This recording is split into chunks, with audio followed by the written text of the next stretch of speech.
Hey all. Okay, let's get this out of the way.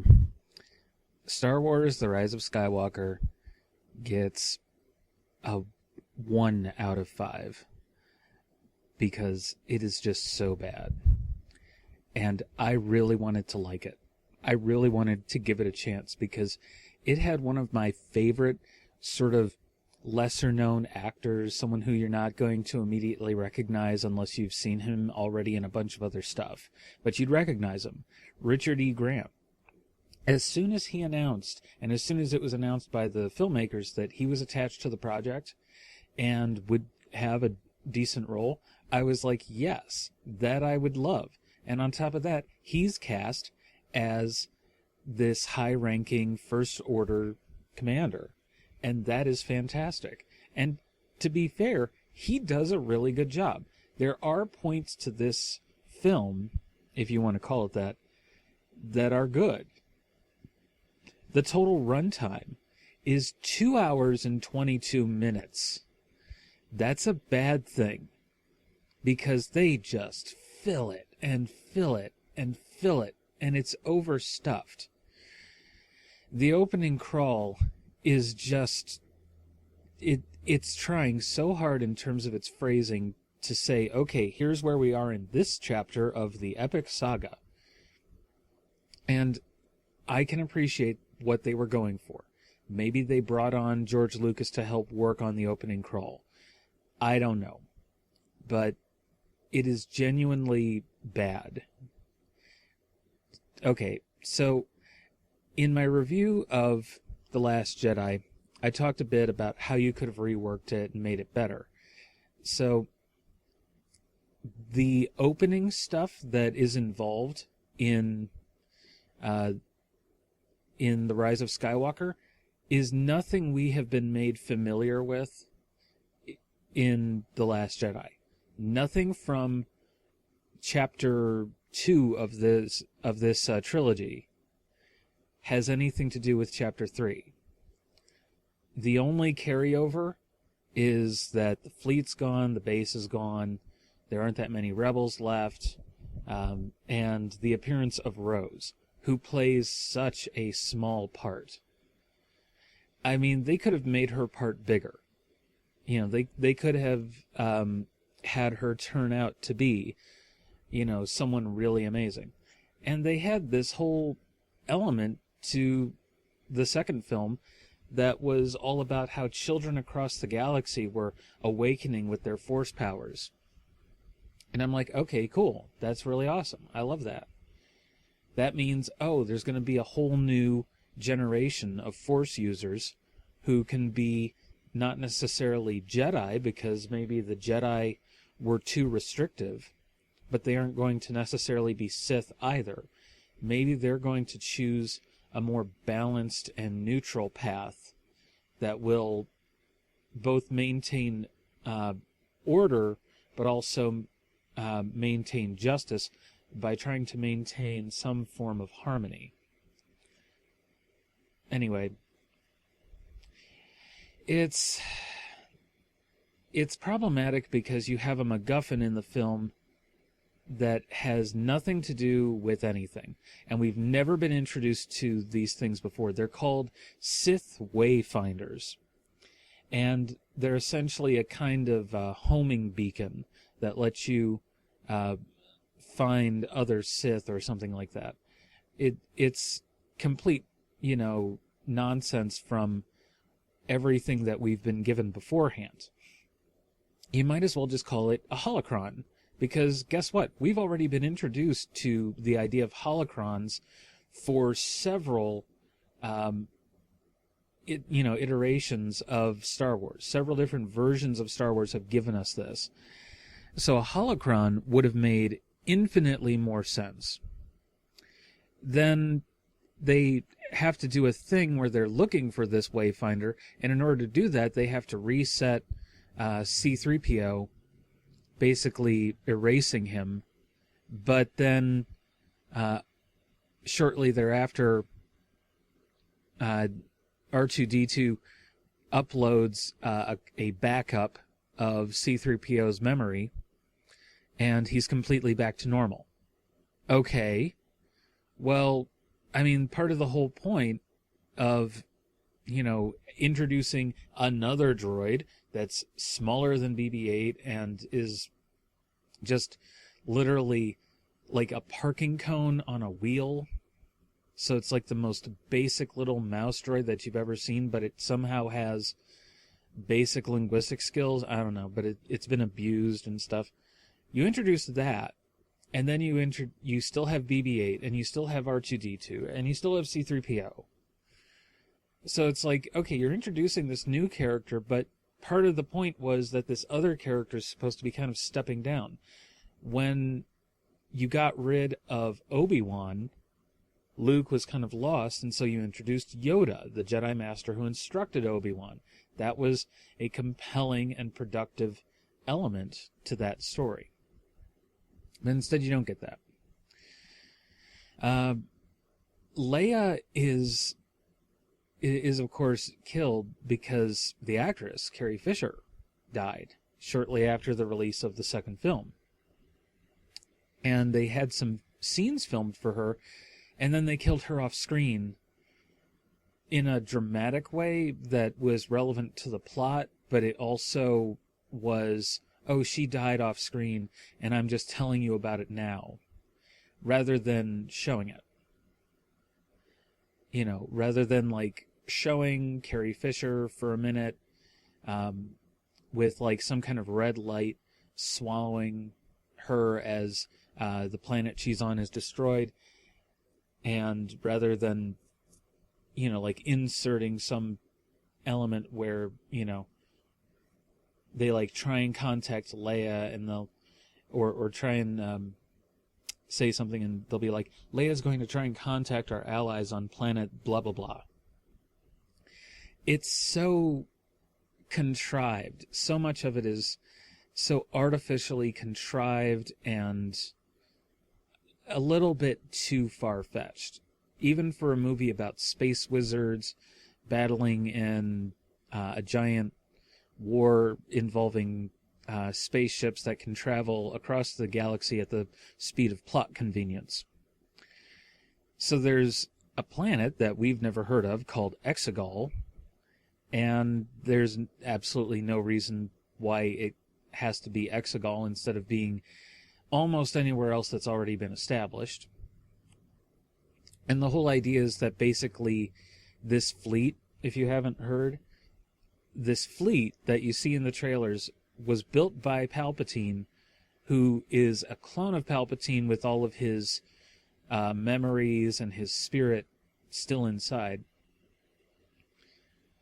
It's really bizarre, but each ship in the fleet is able to destroy a planet. So at this point, we're basically taking from the expanded universe novels, which had things like individual ships able to destroy planets. One was called the Eclipse. And it was basically more powerful than a Super Star Destroyer, if you remember those from Empire Strikes Back and Return of the Jedi. So it would be interesting if maybe we saved the reveal, but no. Instead we get Kylo Ren finding this Wayfinder and then going to Exegol on behalf of the First Order to find out about, what's going on here. And he meets the Emperor, and the Emperor is surrounded by this cult of, like, thousands of people, all just standing around and doing things and all this stuff. And you have to kind of wonder, well, like, okay, what are they eating? Where are their resources coming from? All this. And Palpatine reveals that he's been manipulating Kylo Ren for his entire life by pretending to be the voice of Vader, by that he created Snoke, and it's all just a little bit too contrived at this point. It's too far that, oh, he was secretly behind everything in all of this. It would have been better if you'd had this as a reveal in the second film, but the second film was like 2.5 hours long. It was actually longer.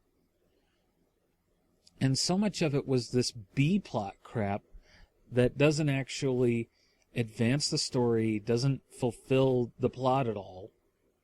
And you could have easily cut like so much of the crap from all of this. And shoved some of the stuff from the third part in there. What do I mean? Well, you could have had Poe about to mutiny, and then the Rear Admiral and everybody says, well, there's no time for your mutiny because you all have to board the escape ships. You're all going to go to that planet, and I'm going to create a distraction while you guys escape. So, that works. That would have actually cut down a lot of time. You could have cut out all the stuff on the gambling planet. You could have cut all that stuff out because that was a lot of B-plot, and just had the stuff with Rey and Luke. And I don't know. None of it felt right was the problem. All of the events that they had figured out for these last two films were such garbage. And I have to quote Ian Malcolm from Jurassic Park on this, because this company, Disney, they stood on the shoulders of geniuses like Irving Kershner, and before they even knew what they had, they patented it and stuck it on a lunchbox and just sold it. Products everywhere. They were like, oh, why don't we have a silver stormtrooper? But we won't just make them a silver stormtrooper. We'll make them a strong, confident woman, and we'll give them a captivating name like Captain Phasma. I'm actually really upset about Captain Phasma because I wanted there to be something there, and instead we got nothing to speak of out of Captain Phasma. There was no development there. Captain Phasma never comes back, is killed, and just, you don't get anything. So none of it feels right. Beyond all that, this one, they have plot twists that are never hinted at anywhere in the rest of the film. Okay? Here's where the big spoilers come in. There's a little talk, I guess, of a spy in the First Order, but you're never going to guess who it is. It's General Hux. General Hux is the raving, foaming at the mouth, ginger-haired nutcase from The Force Awakens. He's the one who's screaming and yelling, I want that hunk of junk blown out of the sky in the Last Jedi. Okay. Why and how is just, I don't want to see you win. I just don't want to see Kylo Ren win. What? What does that even mean? None of that actually makes sense when you bother to think about it. That has nothing to do with anything. He's never had any issues with Kylo Ren or his actions up till then. It just doesn't make sense. He couldn't, explain, I don't trust Force users. They think they're destined to rule the galaxy and treat the rest of us like we're garbage, and I can't let a small-minded, angry, tempestuous child like Kylo Ren rule the universe and reign over the rest of us with his Force powers. He has no right. I'm just as good as him or anyone else. That's where you have that. That's where you have that rationale and put that in. And then, for some reason, Jeffrey Rush's character just knows that General Hux was the spy and shoots him dead, which doesn't make sense. It's like, how do you know? They shot him in the leg. Yeah, he's alive, but, it's like, what is this? This isn't a comfortable plot twist. This is someone who ordered the destruction of the New Republic planets and who is considered a patriot. He can't be the spy. If you're going to introduce someone who's going to be the spy, have it be Richard E. Grant's character. We've never seen him before, so it makes perfect sense that he could be the spy. He's been, a fleet commander since the time of the Empire. He kind of makes sense as someone who might have a distaste, having seen what Force users do, and who just doesn't want Kylo Ren to do it. But having Hux be the spy makes so little sense in terms of the entire story. Then they really insult the audience by saying, oh, well, what you told Rey in the last chapter was not true at all. She wasn't the child of junk traders who sold her for drinking money. She's actually the daughter of these two people who were on the run from the First Order because they're my children. And Rey is really my granddaughter. Even though by the age of Palpatine, that would actually be great-granddaughter at least. Come on. I mean, because we're talking about, 60 or 70 years age difference. But whatever. It's Star Wars. It's kind of stupid. And the other facet to this is, okay, who had sex with Palpatine? We know that supposedly he might be able to create life, and maybe he created Anakin Skywalker by manipulating the Force to create life. All right. But why? What does Rey have to do with this? How does it? If Palpatine didn't have sex to make the parents of Rey, how does that work? And then why does Rey know that it's exactly the... So Rey remembers all of this by seeing a ship that looks exactly like the ship that her parents were on. And that's a ship that they take from the desert world that we see. You see what I mean about all of this being a bit too contrived and how it's so hard to follow because, yes, they lay it out in a simple enough story order, but it doesn't feel as organic. So it literally is her parents' ship or something, I guess. But it's on this desert world where they're holding a festival for some reason. And the festival is completely unnecessary. Yeah, it just keeps going like this. And for a minute they're on this snowy world to see about resetting 3PO. After they find this dagger that will lead them to this other Sith Wayfinder, because there's only about 3. And it's just, and for some reason Lando's there at the desert world and tells them where to find the ship. Because Leia, asked him to help them and meet them there. It's just, none of it really falls into place in as neatly a story. Everything is way too contrived. Everything is way too convenient. And at the end, I don't feel so bad in some of the final scenes because so much of it does feel like this was written before they did the reshoots, before they started tinkering with it and editing it. And apparently they were working on this at the start of December with a release date of December 20th in the United States. And like a few days earlier in the UK. But I just could not believe some of it. The only good part that I actually felt okay about was the final battle, which is meant to be kind of a hey, look, the gang's all here. You've got Lando, you've got Wedge making an appearance. Finally, Wedge is one of the first people we should have seen.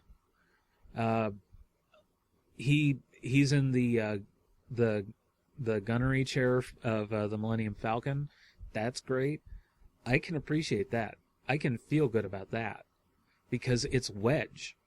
You know, he's the one character we should have been seeing because Wedge Antilles is one of the most awesome heroes of the Rebellion.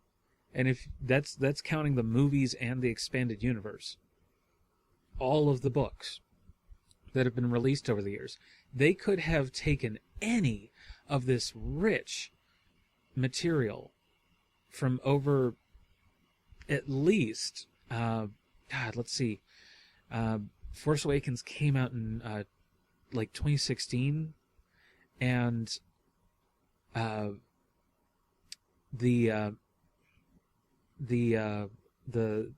means that you have around 30 years, because like the last Star Wars movie came out in the early 80s, and then yeah, you've got about 30 years worth of material there that they could have used, and it would have felt right. It was written by good, talented people. You didn't have to take all of it, but you could have taken certain plot elements. You have whole plot elements that you've already decided to use, like a clone emperor. Okay. And he's just saying lines that you've already heard before. The path to the dark side leads to many things that people would consider unnatural. It's like, okay, I can deal with that, but he has to say the line exactly as before? As like a callback of some kind? It's like, we've never had this before. This is where you need to have like this involved in the second film. You need to have the idea of the Emperor coming back, the clones. You know, you need to have this message going out at the end of your second movie, where the Emperor's message is I am Palpatine and I have returned from the dead to bring order back to the galaxy. Something like that would have actually kept people anticipating the next film to see what was going to happen. Then you have a reason. But you don't start with Kylo Ren looking for this they call it a wayfinder, but it's a holocron. It's basically a holocron. And the Sith have holocrons, and they're pyramid shaped just like the one that they use in the film. They're just, yeah. So anyway, you don't start with that. That's your second scene in your first act. Your first act is catching up with some of the rebels. But I don't think they give you that until your second scene of the first act. And it's just not very good. Not any of it. It's not worth watching. It's not worth paying the price of a movie ticket.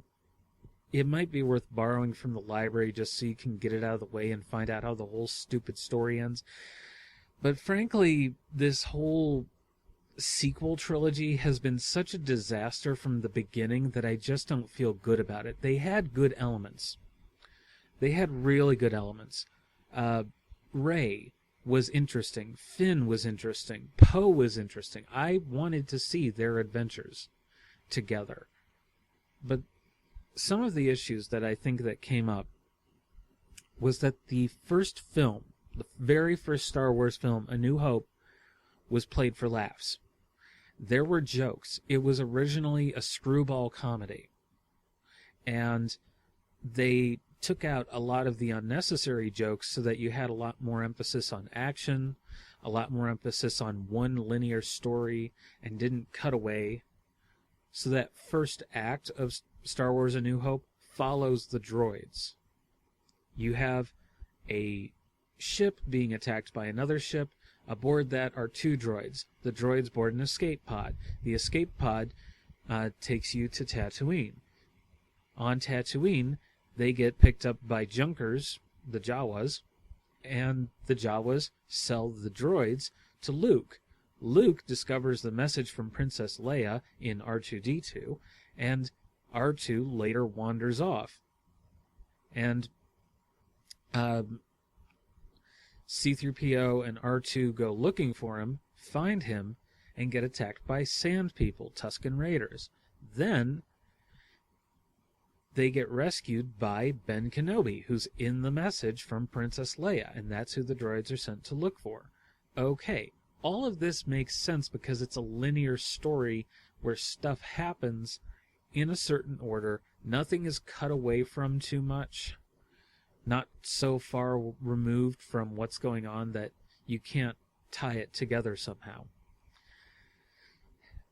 The sequel trilogy is so disjointed from one thing you see to the next that you don't feel like you're watching a cohesive story that was meted out over time, and then where there was a lot of humor written in originally, but it wasn't there. So one of the facets of when you play up a film for comedy is that you get a certain energy, and that energy makes scenes feel fun.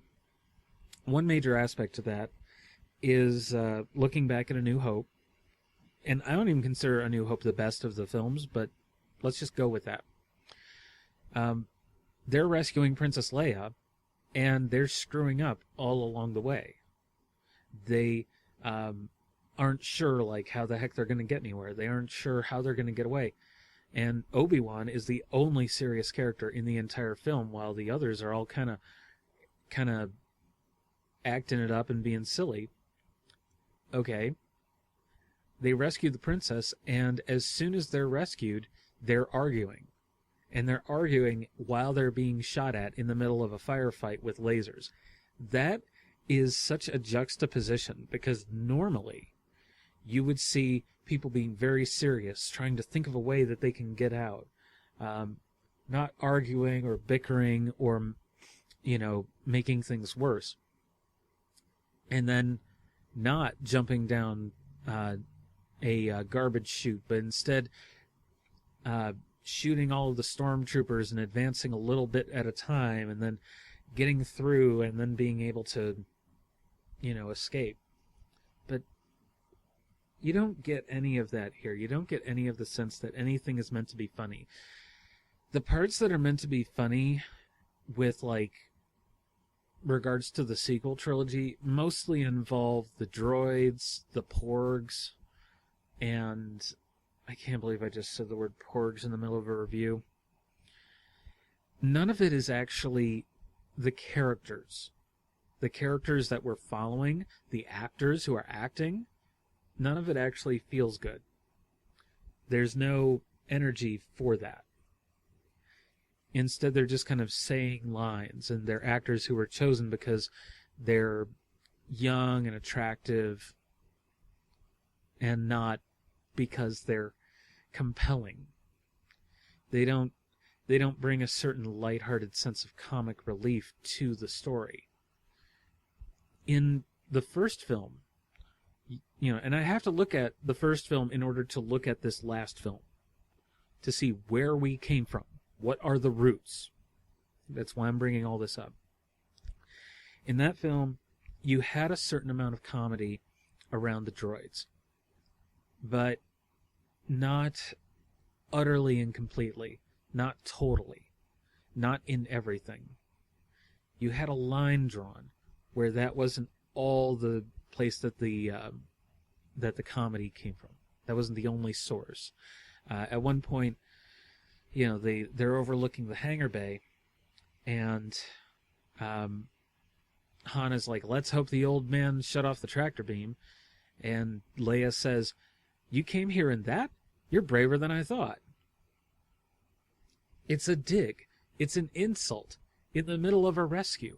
After they're trying to escape, after they get out of this garbage chute, and they're almost there. And then they're stopping to argue, and they get seized upon by stormtroopers, and they're going to try and escape and get back to the ship. Anyway, this whole thing feels so problematic.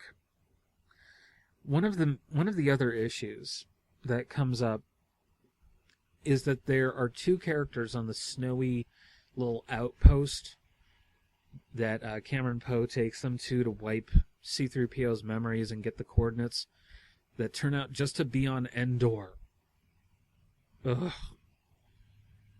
It's really frustrating at that point, because it's like, why doesn't they just say Endor? Anyway.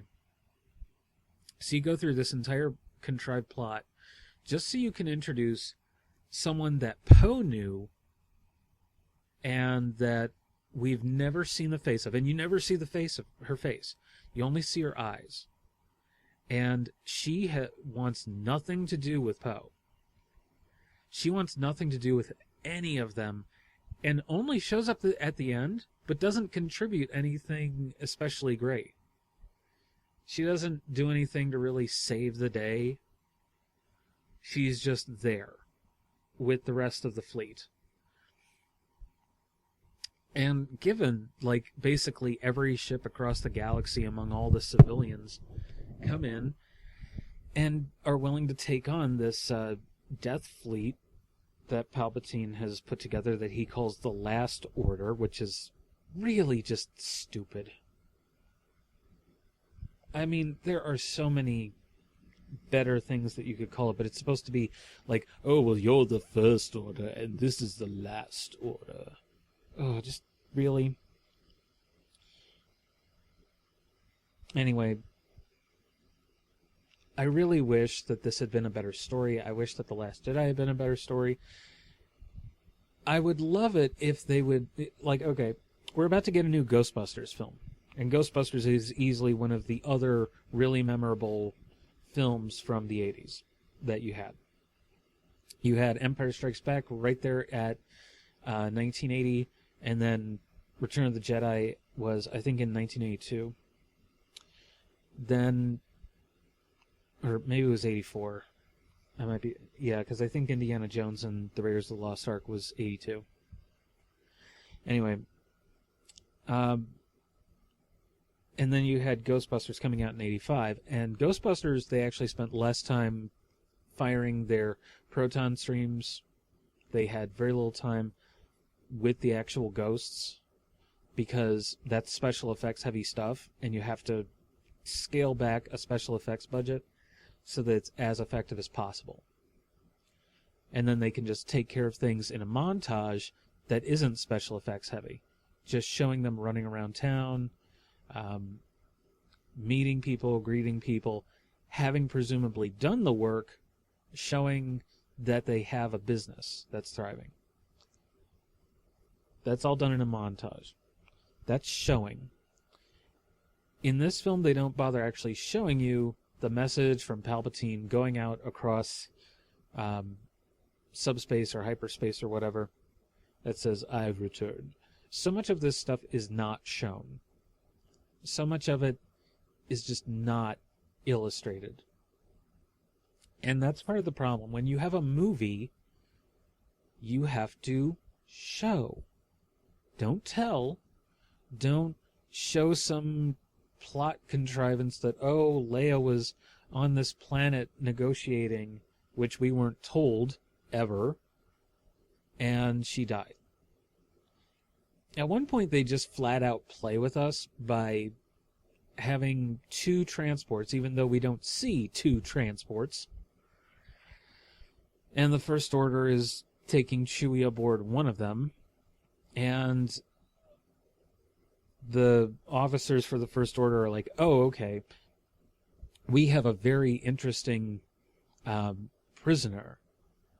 And then they show Chewbacca is still alive after we think, and the rest of the cast is made to think that Chewie was accidentally killed when Rey lost control of her powers while battling Kylo Ren to try and rescue Chewie aboard a ship that he wasn't even on. And Rey is supposedly more Force sensitive, able to sense people and sense Chewie in a place. And she can't tell which ship Chewie's on? That doesn't make sense. Okay? You either have her sensitive enough, able to find Chewie, able to track a ship when there's only one ship that you can see. She saw him being taken aboard a ship. She stood by that ship as it was taking off and then pulled it from the air. Just really... It's just so bad. And I hate this. I hate to say that this is bad. I was so excited. You had whole new looks, whole new characters, interesting locations. And they really didn't know what they were doing. Like, here's the thing. A New Hope. It was completely just kind of pulled out of George Lucas's butt in order to make this film. And it had way too much, and it wasn't very good. But an editor saved it by cutting away a lot of the chaff, making it into a compelling story. And Lucas fired him for it, but that editor ended up being the one who saved the film, so that it was the highest grossing film for several years. Okay. The second film took the characters in a new direction, but still built on what was already established. It's like, okay, the Force lets you sense things. It gives you a heightened perception. It lets you be able to communicate. It lets you feel more. Maybe Obi-Wan isn't really dead because he was so in touch with the Force. And Luke heard his voice, heard him saying, "Run, Luke." And you weren't sure during the Death Star run if that was Obi-Wan's memories saying, "Stretch out with your feelings. You know, use the Force, Luke.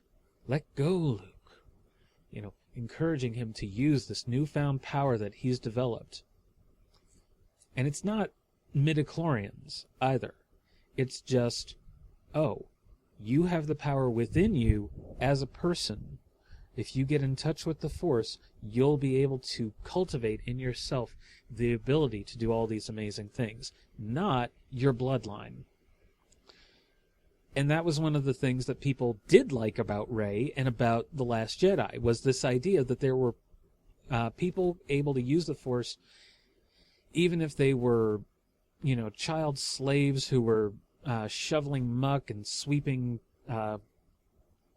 stables on some gambling planet oppressed by some goober alien.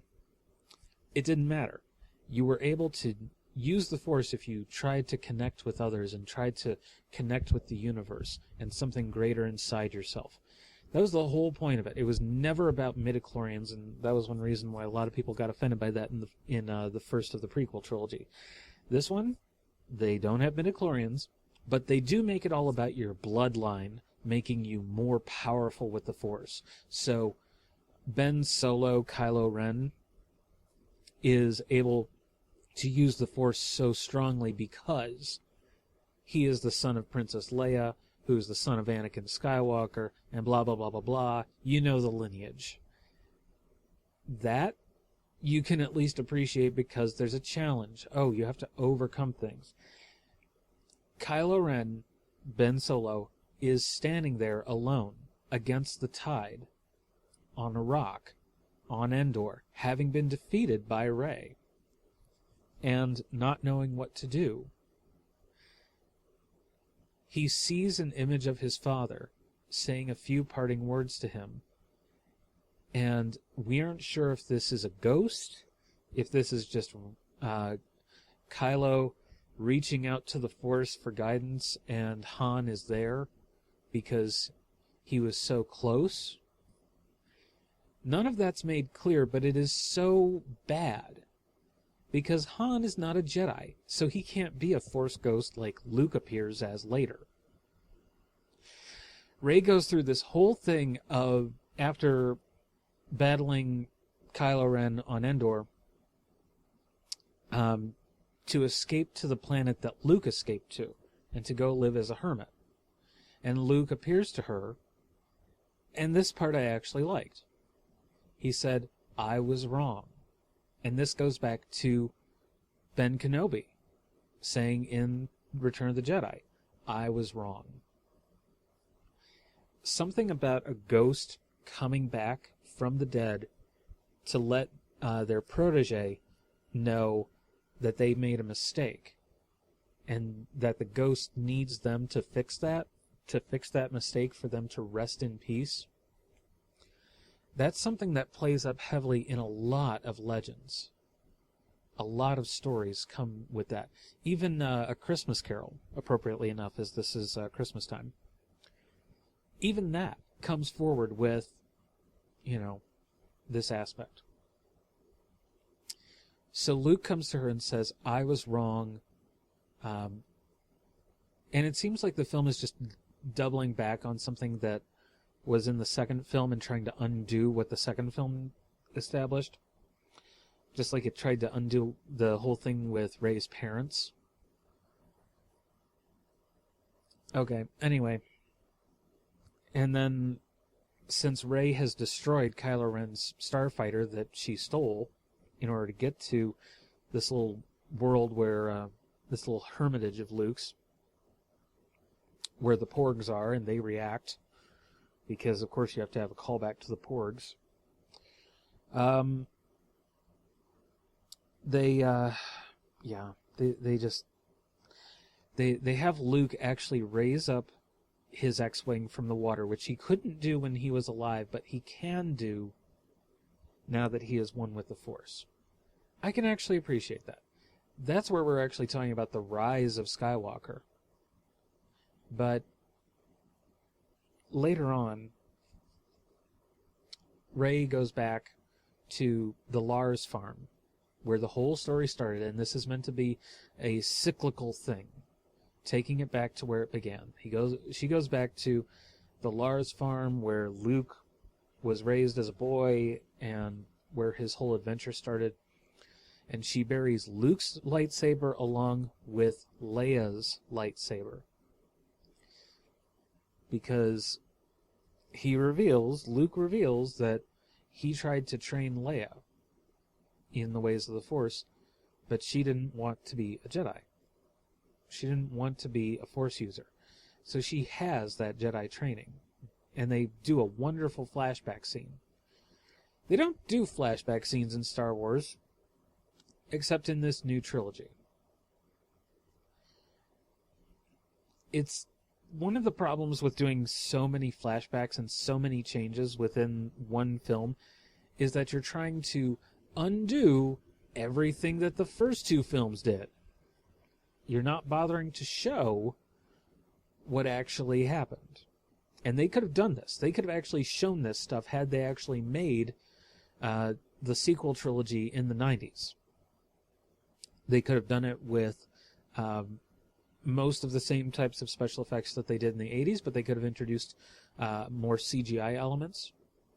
They could have shown Leia and Luke developing their Force powers, starting this new order, the whole stuff with Han and Leia's kid, the stuff with the Clone Emperor. They had books that were being written by other writers about this. And George Lucas could have done this. He could have even handed it over just like he did Empire Strikes Back. He could have handed it over and then just had final authority over what got produced. Instead, he had to dust off everything, get his staff and bring in some new people and get them rolling full tilt. And I gotta go back to a documentary that I saw about the making of The Phantom Menace, where they actually showed just how they had no idea what they were doing. They wanted to make it a success so that they could get more studio money to back it. And at one point, they were just trying to get the effect for Obi-Wan jumping up from one platform in the power generator room from one platform up onto another using the Force to pull himself up onto it. Now, I always just assumed that they used a wire rig for all of it, because they showed all those images of Qui-Gon Jinn and Obi-Wan leaping up, maybe doing a little bit of a twirl in the air and landing back down by having the Force lift them up, and at one point doing the Force run with super speed, which they never use again, even though that would have been so useful on so many occasions. No, instead, you get Ewan McGregor at first trying to bounce up on a trampoline onto a platform. A little kiddie trampoline, too. Not a big one that would actually lift him high up enough that he could then jump. No, instead, they actually have to stand him on a board and get the entire crew and the actor playing Darth Maul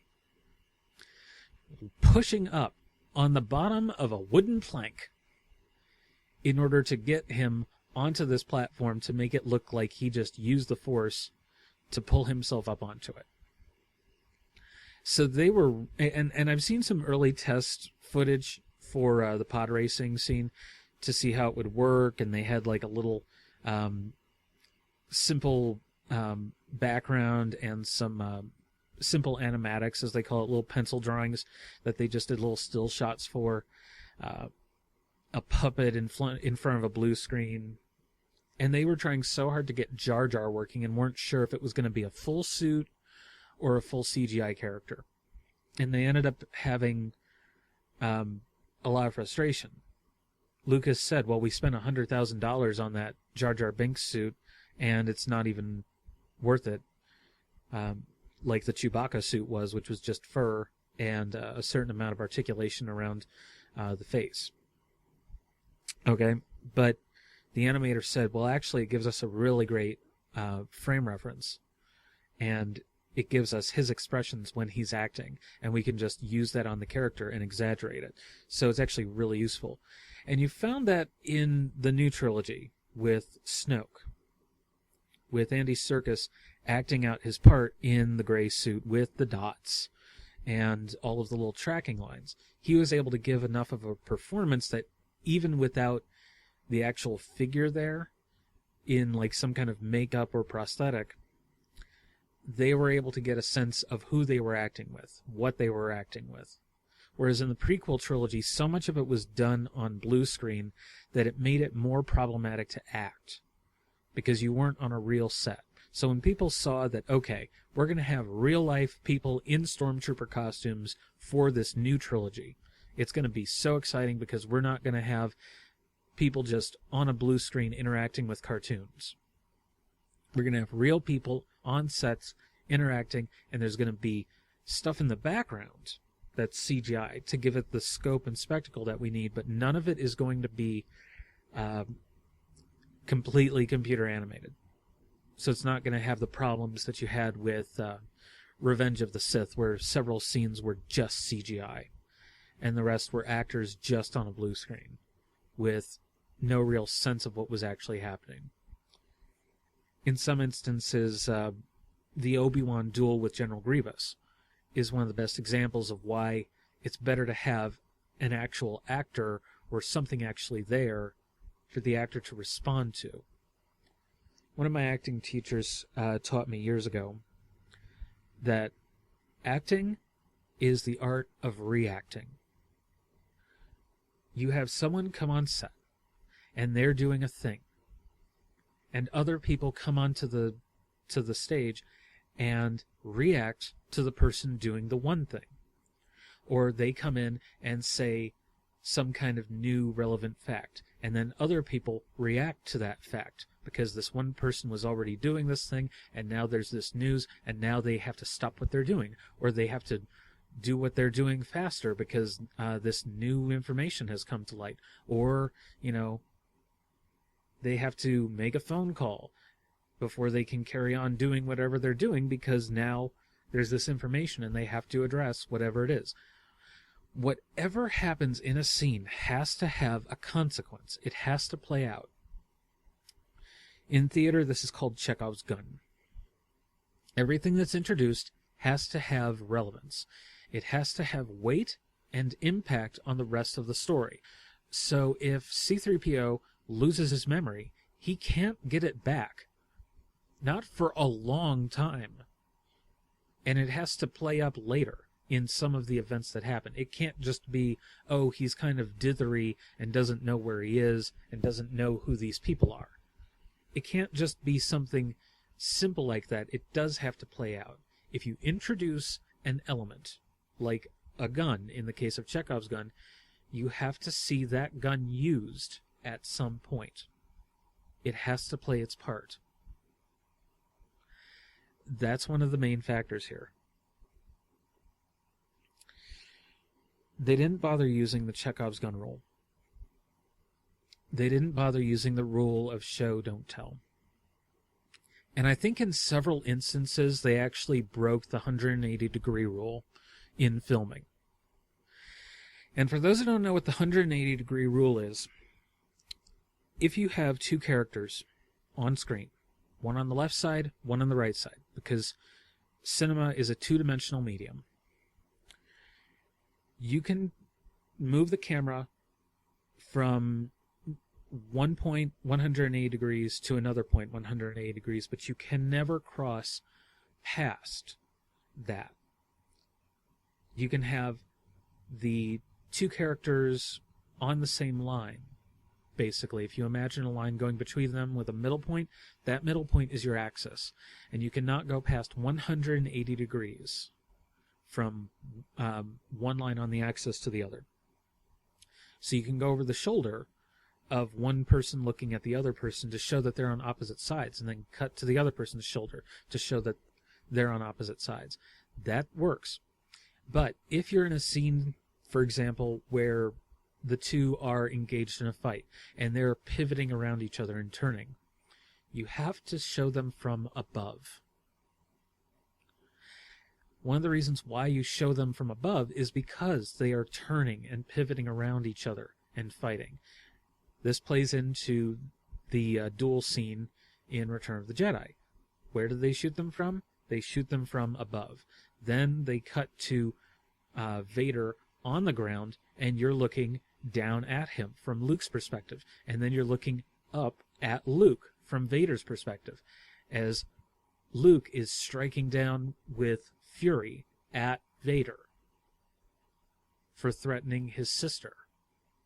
That's enough to upset him. This film, you don't get a sense of what the characters are feeling. There's no point where you think that Rey might cross over into the dark side. And even though you get a vision where Rey sees herself as her dark self, if she were to go over to the dark side, when she's almost finding the Wayfinder, that's that infamous scene. It's not her with a double-bladed lightsaber going against Kylo Ren. No, it's her in some kind of vision battling herself as she goes to find the Sith Wayfinder. Oh,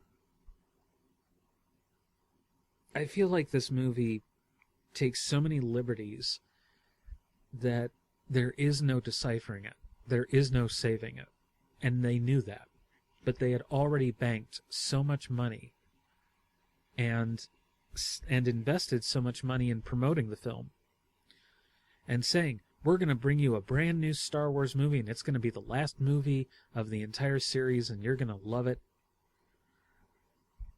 And I can't. Because it is so far removed from what you originally had. You had a fun space adventure in the first one, in A New Hope. You had a darker chapter where stuff happened that was damaging and lasting and carried over. And then what did they do with Return of the Jedi? They say, okay, well, we're going to build a new Death Star, and that's introduced in the crawl. So that's what this is all about. And then they show you the new Death Star being built, but it's not being built fast enough. It's delayed because they're doing it in isolation around a remote moon far removed from the galactic core. The first Death Star was built by slave labor, and it was easily destroyed by that one vulnerable spot.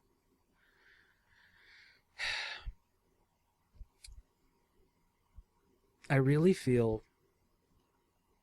like the storytelling with even Return of the Jedi, which I previously thought was the weakest film, I think even that was better, because then you immediately cut to C-3PO and R2-D2. You recognize them from the previous films.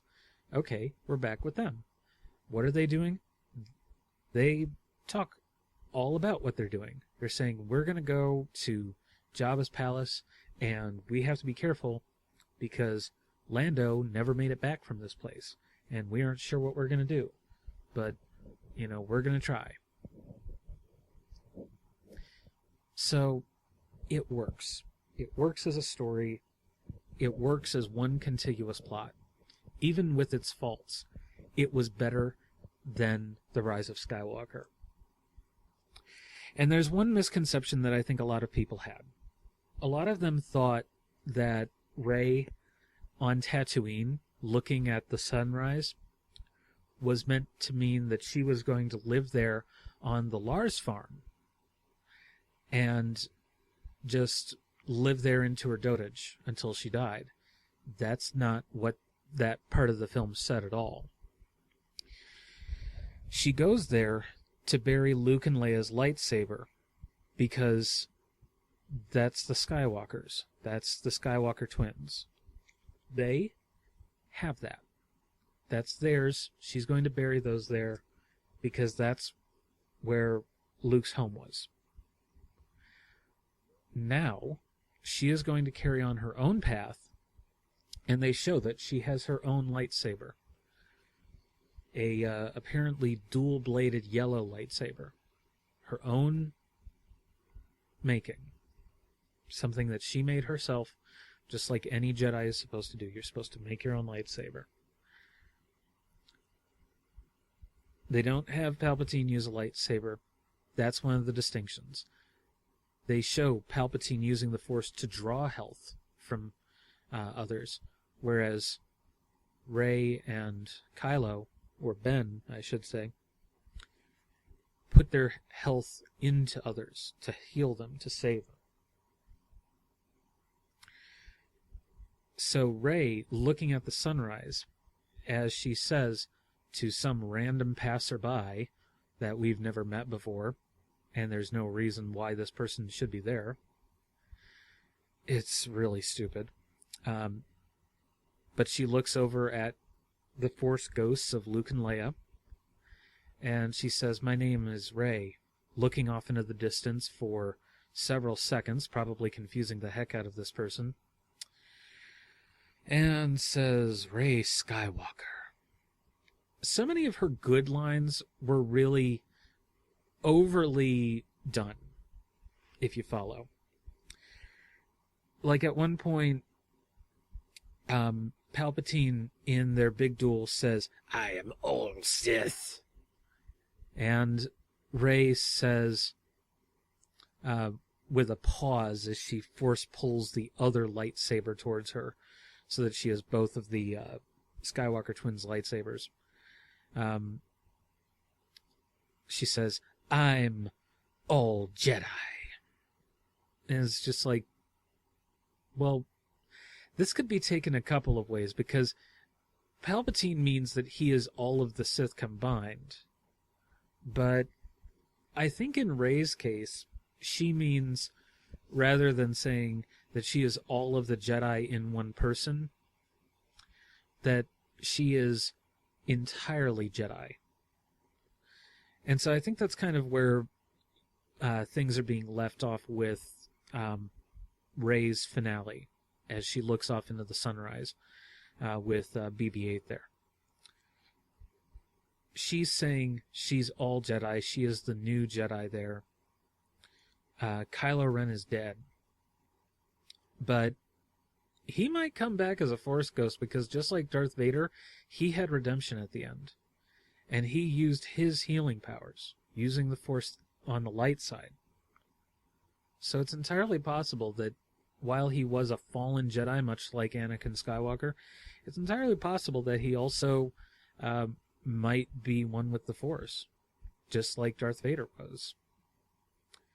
And if they were to make a sequel, which I really hope they don't because they didn't know what the hell they were doing with any of these films, but if they were to make a sequel, it would have been worth it to show Kylo Ren and Anakin Skywalker and the Skywalker twins as Force ghosts.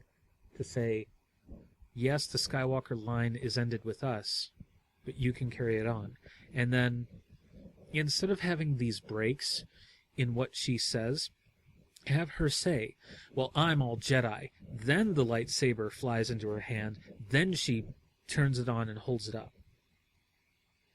Because doing it in that order actually has a little bit more excitement to it. It doesn't have an unnecessary pause. And instead of having, the unnecessary pause at the end with Rey saying, I'm Rey, pause, pause, pause, pause, pause, Rey Skywalker, have her just say, I'm Rey Skywalker. Then look over at the Force Ghosts after the random woman leaves and say, and then that's it. Nothing more said. Have them smiling and nodding after she says that. And that's all you need. That you don't need to have an artificial pause inserted in something momentous that's being said.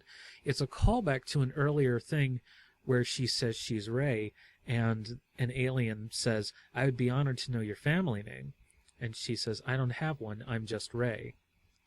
And then having that aspect of just having her say it, roll it off, say, I'm Rey Skywalker. And have that just be who she is. She has been allowed to choose her path, and she has been allowed to choose who she wants to be from here on out. So she is gone, and this is the important part for that actual part of the story, and this was one element that I liked. She has gone from being a junker on Jakku to being a Jedi with a purpose and a destiny and a sense of meaning to her life and answering to no one but herself. That is a good journey. That's a good completion to her story arc. Everyone else's story arc doesn't really get resolved. Finn, he just is there. Poe is just there. They don't really have any fulfillment. They give a hug, and then Rey runs off. That's it. It doesn't feel organic at that point because so many of the plot is not resolved. You have one scene where people actually kiss, and it's between this one side character and her lover, her partner, so that they can show a lesbian kiss in Star Wars for like a second or two in the mix of all these other people. And they could just as easily be sisters, so it doesn't really make that much sense. Everyone else is hugging. Nobody else kisses. Nobody else has sexual feelings except for Poe Dameron, because, of course, he's going to do like a little bit of a head nod to the person whose face he and the rest of us have never seen. I don't know if it's like meant to be some kind of Mandalorian thing where this assassin never takes off her helmet, but dang it, it doesn't work. He's meant to be nodding his head like, hey, you want to go do it because we're so happy? And she's like, no. No D for me, thank you. And it's so ridiculous. It's so stupid. And I wish that I could just hop in a time machine and go back and fix all of this. But there's no undoing it. It can't be undone. The film was ruined by the trailer with the line, "Nobody's ever really gone," and the Emperor's laugh. It was ruined by the opening crawl by saying that Palpatine released this mysterious transmission. Instead of having it be like the First Order received a strange signal and Kylo Ren is on the trail along with his Knights of Ren, who, in the film, are the biggest disappointment. They have been setting this up for 2 films previously that, his own order, the Knights of Ren, are these rebel, or not rebel, but rogue Jedi who decided to follow him when they decided that the new Jedi Order weren't on the up and up. So it's a whole frustrating aspect. They come to one place or another, and then they just stand there and then are killed by Kylo Ren, but it's mostly off screen. He takes them on with a lightsaber because they establish earlier in the film that Kylo Ren can pull things from other places using the Force. He can pull material objects, which we have never seen before. This has never been introduced anywhere. It's just a plot convenience. It's like a modified force pull where he can project and see something elsewhere, and then he can pull, and it's there in his hand. Okay, it comes in later. They use the Chekhov's gun rule for that. But they couldn't use it for anything else. They couldn't have used it for, like, the dagger? The Sith dagger, maybe? That was introduced earlier? If you have a dagger, and the dagger is a map, okay. But there has to be a point to it being a dagger. Like, maybe... I don't know. Just... Like maybe he's using force pull on them later, and the dagger is there in their hand or in their bag, and it falls out. And in the middle of the force pull, he accidentally pulls the dagger towards him, and it kills the Emperor.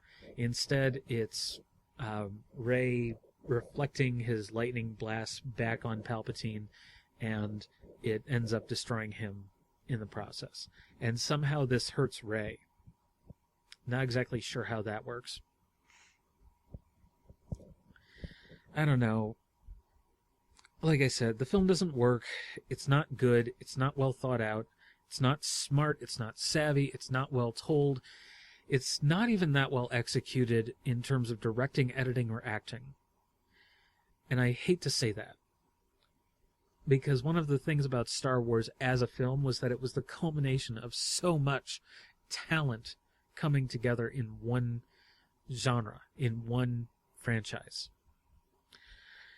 So, I mean, we're going to have to put up with this, and we're going to have to live with it as one of the big disappointments, because they took so many talented people off of it. They decided they would have actors doing stupid stuff.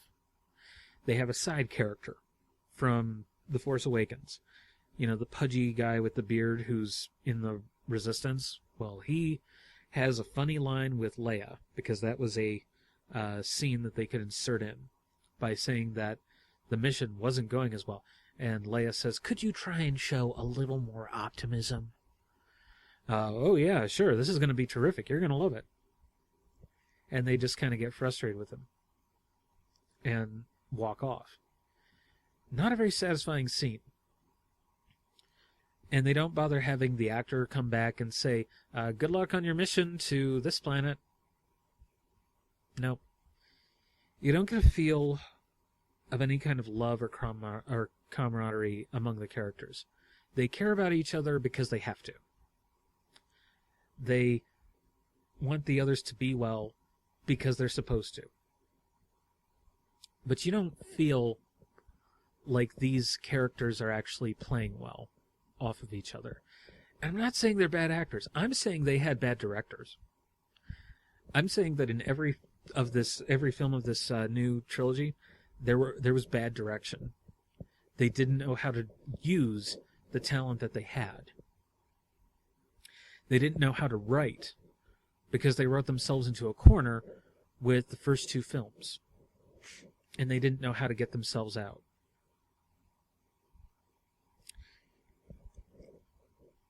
So they brought in other people, tried to rework it, tried to make it into a satisfying ending for the script.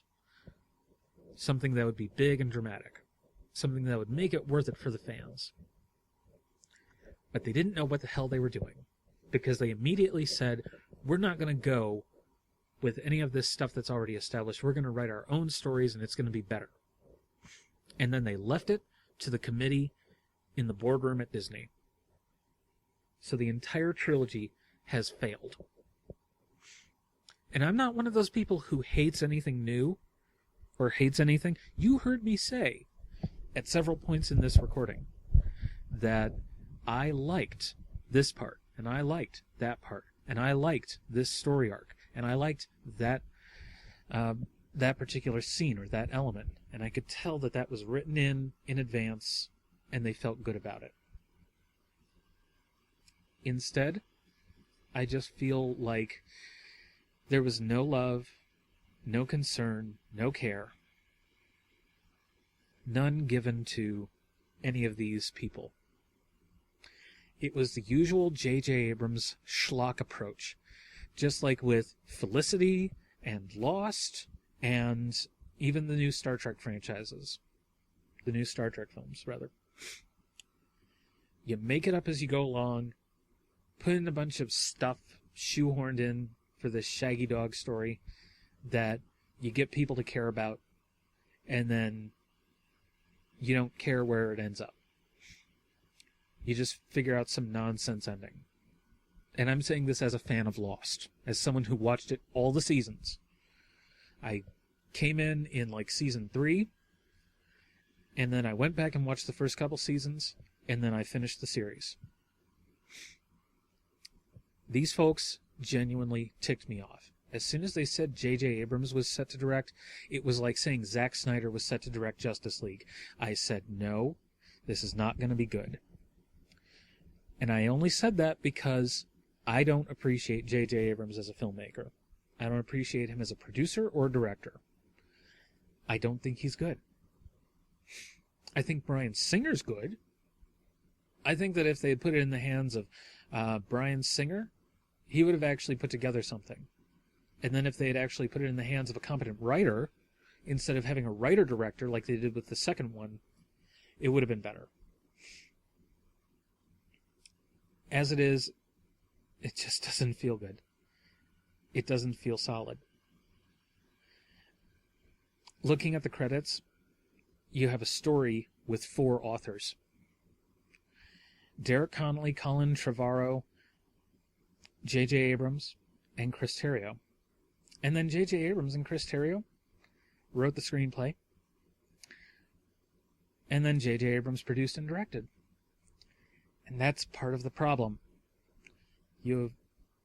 Normally, I would respect someone who was an auteur, but I would respect it if they were an auteur that I could respect. Not someone who shovels out cash cows that gets people in the cinema or watching the show on their home screens and then doesn't bother to follow through on the emotional investment that other people have put in. They've committed to this. They're like, okay, I'm going to give you a chance. I'm going to let you take something I love and work with it. And instead, J.J. Abrams does not know what he's doing. And when you have 4 writers on a story, on just the story, you have a problem. You can have several writers on a screenplay. That's fine. I know this because, guess what? Carrie Fisher, in her life, from the 80s through the 90s into the 2000s, was a script doctor. Whenever a script wasn't working, they handed it over to Carrie Fisher to fix. It was her big claim to fame in Hollywood. If you had a script that you could not make work, Carrie could fix it. She was creative enough that she could figure out, okay, well, we need a little bit more of this character and their development, and we need to streamline the story a little bit so that it has a dip and a rise, and a dip and a rise, and then we can feel satisfied by the conclusion. And she wouldn't necessarily have her name on a lot of scripts, but she worked on a lot of scripts and would get a commission from the studios for fixing their terrible scripts. You can look it up. They had a story with 4 writers instead of 1 or 2. There's your problem right there. Start with a story by 2 people. And they bounce ideas back and forth and work on different things, and they have a good feel for everything. Then, after they've polished the dialogue and worked on everything, it gets turned into a screenplay. Have either a third person or have one or both of those people turn it into a screenplay. Then produce the screenplay and make it so that if there's an entire subplot that doesn't really go anywhere and you don't feel good about including it in the movie and it makes the movie run too long, you can leave that out. Why do I say that? Because Dan Aykroyd's original treatment for Ghostbusters and original treatment for a lot of his films often had stuff that got left out. John Hughes, likewise. Ferris Bueller's Day Off has entire scenes involving younger siblings to Ferris Bueller in the household. Those scenes got cut because the film was running too long and it didn't really go anywhere having them there. If you had it just be Ferris and his sister, played by Jennifer Grey, you could have a workable story that didn't go too far in one direction or other. John Hughes was known for coming in and writing scripts in a weekend or a week, writing treatments and then screenplays that would work. He could write a treatment, get it approved, write the screenplay over the course of a week or a weekend, however, just hammer it out, work out all the dialogue in a matter of days, and then they could produce the movie. And then even if they had to leave certain elements on the ground, out of the movie rather, on the cutting room floor, they could make it work. This film felt like they didn't know what to leave in and what to take out. They had too many characters that they decided they were going to shoehorn in and have scenes with them. Some people have said that this felt like 2 movies built into one. Just kind of layering things together almost haphazardly. So, like I said, if you want to watch it, go ahead, but you're not going to be thrilled. The story resolution has very little satisfaction for the audience from what we've already seen. Honestly, you could have produced just the film being about Rey as a miniseries. Have her be like a tertiary character, a lesser character in the first film, much like how Luke was just a farm boy. Instead of, in the first film, having Rey immediately present with Force powers. That was part of the problem. She immediately presented with Force powers. And that's why a lot of people said she was a Mary Sue, because she had all these aspects to herself. But I often say, Rey was not the Mary Sue. If you've watched my previous video on Star Wars, you'll know that I think that Anakin Skywalker was the Mary Sue, and Rey just wasn't written well, because J.J. Abrams doesn't know how to write. He doesn't know how to direct. He doesn't know how to write women. And more importantly, Rey's character wasn't clearly defined in terms of who she is. She doesn't have a scene of dialogue where she says, why the heck should I trust some weirdo like you just because you say you're in the Resistance? There's no doubt in her mind. As soon as Finn says he's in the Resistance, she doesn't have doubts. She goes and says, oh, well, I guess this droid belongs to you. instead of saying, I'm supposed to believe that just because you're wearing a jacket? Instead, she's smiling, starry-eyed, hopeful, and then she's like, I have to get back to Jakku. I have to go wait for my parents. They don't bother even having her say that. They don't bother having her just flatly say, look, my parents left me there. Someday they're going to come back for me, and I need to get back there so that I can be there for them. And never once does Finn say, I don't know how long you've been waiting, but it's just as likely that you could find them out here as they could come back for you. And how much happier would they be if you found them? You know, I was taken away from my parents when I was very little and forced to join the First Order. And now, thanks in part to you, I'm away from all that. And now I'm part of the Resistance, and now we can go find our freedom. We can get back to the Resistance with this droid and go get help. And they might be able to help you find your parents. You know, there's a lot of different ways you can take it, but you have to take it there with clear dialogue back and forth, developing where it is. The first film, when Obi-Wan dies, that's the low point. Luke is sitting there commiserating, and he's like, I can't believe he's gone. I just met him. He taught me so much in this short amount of time. Taught me so much about myself. He knew my father. He's as close a thing as I have to my father as I've ever had. My uncle never wanted me to know who my father was.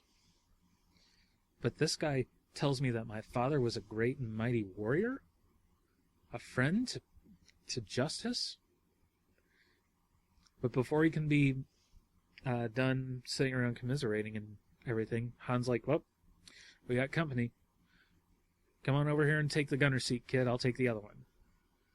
And you've got the excitement of shooting at the TIE fighters from the Millennium Falcon.